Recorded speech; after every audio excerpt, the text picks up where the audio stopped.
Hello ভাই বোনেরা, আজকে বুধবার। তো বুধবার আমার 318 জন সাবস্ক্রাইবার, সকলকে অন্তর থেকে ধন্যবাদ জানিয়ে সুখে নিরে দুপুরে খাওয়া দাওয়া ভিডিওটি শুরু করছি। তো আজকে হয়েছে কাটোয়া নোট, এটা আজকে এইটাই লাস্ট আমাদের। এটা 5.5 ফুট হাইট হয়েছে ভাই বোনেরা, 5.5 ফুট, তারও বেশি শেকড়টাকে ধরলে তারও বেশি।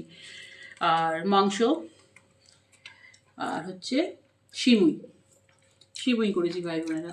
আজকে আমাকে যেখান থেকে দুধ নিই তারাও আবার 1 পো এক্সট্রা দিয়েছে। তাদের কালকে কে নেয়নি সেই এক্সট্রা দুধটা ছেলেকে দিয়ে দিয়েছে।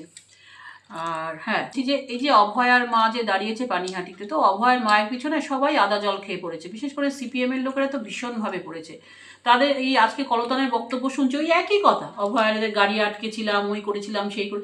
আরে অভয়ের গাড়ি আটকেটা করেছিস কি? অভয়ের গাড়ি আটকেছিস তো পোস্টমর্টমে তো সেই আসতো, মার্ডার কেস এইভাবে ধর্ষিত হয়েছে, এইগুলোই তো আসতো। কিন্তু তাতে হলোটা কি? পুরো রেজাল্ট কিছু বার করতে পেরেছিস তোরা? তারপরে ওরা আবার বলছে যে অভয়া হচ্ছে তার রত্না দেবনাথ ওর মায়ের নাম, ওনার মেয়ে না, কলতানের বোন। বোঝুন অবস্থা, সিপিএম এর বক্তব্য, ওনার মেয়ে না, কলতানের বোন। বাবা, কলতানের বোনের জন্য এত চিন্তা, তাহলে মাকে ছেড়ে দিতিস জেতার জন্য? কে মা কে বোন আর কে হারিয়েছে? কলতান কটা দিন হারিয়েছে, কটা দিন মানে আনন্দ করা ছেড়ে দিয়েছে। আমরা কিন্তু ভাই বোনেরা 3 জন ঠাকুর দেখিনি, আজ 2 বছর আমরা ঠাকুর দেখছি না, তাই না বলো?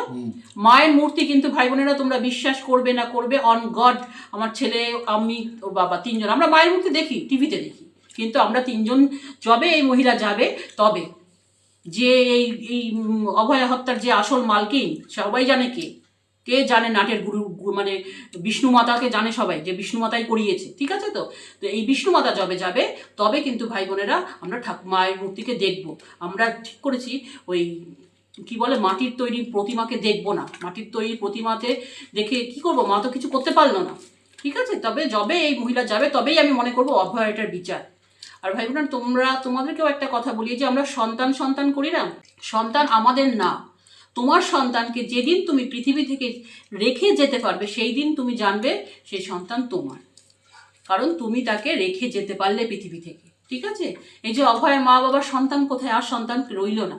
তাহলে ঈশ্বরের কাছে একটাই কথা বলবে, মা তুমি দিয়েছ, তোমারই দায়িত্ব, তুমি ভালো রাখবে ওকে, এটা তোমারই সন্তান, তুমি দিয়েছো, তুমি ভালো রাখবে। একমাত্র তখন জানবে, এটা আমার শাশুড়ি বলতো, যখন তুমি রেখে যাবে তখন তুমি জানবে তোমার সন্তানকে তুমি রেখে গেলে, এবার তোমার সন্তানকে তুমি রেখে গেলে পৃথিবীতে।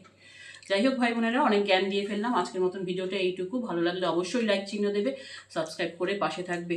আমার 318 জন সাবস্ক্রাইবার, সকলকে অন্তর থেকে ধন্যবাদ। তোমরা আছো বলেই আমি সাহস পাই। রাখলাম।